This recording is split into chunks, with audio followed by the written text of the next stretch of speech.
राजा की पत्नी ने जब राजा से कहा कि तीसरी लड़की का विवाह भी तय किया जाए, तो राजा, क्योंकि राजा ने अब गुस्से में उससे सभी संबंध तोड़ लिए थे, अब राजा उससे कोई संबंध नहीं रखना चाहता। राजा ने कहा, उस मूर्ख लड़की का विवाह।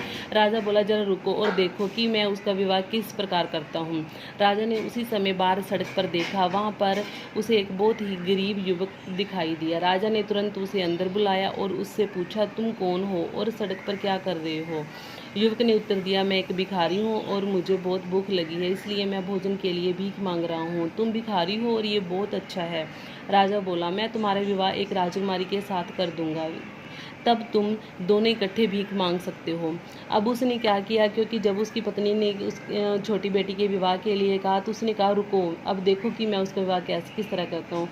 राजा ने बाहर देखा तो सड़क पर उसे एक गरीब युवक दिखाई दे, युवक मीन नौजवान। राजा ने तुरंत उसे अंदर बुलाया और पूछा कि तुम कौन हो? उसने कहा कि मैं भिखारी हूँ और मुझे बहुत भूख लगी है, मैं भोजन के लिए ही भीख मांग रहा हूँ। तो राजा ने क्या कहा कि अच्छा, तो तुम भिखारी हो, ये तो बहुत अच्छा है, क्योंकि राजा खुश हो गया, क्योंकि उसे सज़ा देना चाहता था अपनी छोटी लड़की को। उसने कहा कि अगर मैं तुम्हारी शादी राजकुमार के साथ करवा देता हूँ, तो तुम दोनों ही इकट्ठे मिलकर जो है भीख मांग सकते हो। राजा ने अपनी छोटी बेटी का विवाह उस भिखारी के साथ करके उसे विदा कर दिया। राजकुमारी ने अपना दंड से बिना कुछ एक शब्द कहे स्वीकार कर लिया।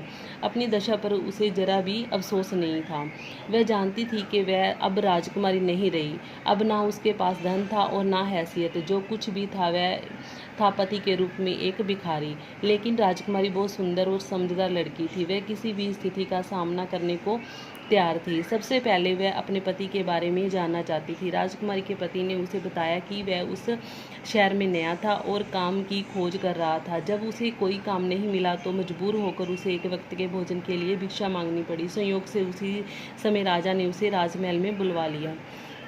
अब उस राजा ने अपनी बेटी के विवाह तो भिखारी के साथ कर दिया और उसे विदा भी कर दिया। राजकुमारी ने भी अपना दंड मीन सजा बिना कुछ शब्द कहे, एक भी शब्द मुंह से नहीं कहा, स्वीकार कर लिया, क्योंकि वह जानती थी कि पिताजी मुझसे गुस्से में हैं, मेरे से नाराज हैं, और अपनी दशा मीन स्थिति पर उसे जरा भी दुख नहीं था, अफसोस नहीं था। वह जानना चाहती थी कि राजकुमारी वह राजकुमारी नहीं रही, क्योंकि ना ही उसके पास धन है, ना ही राजकुमारी जैसी हैसियत।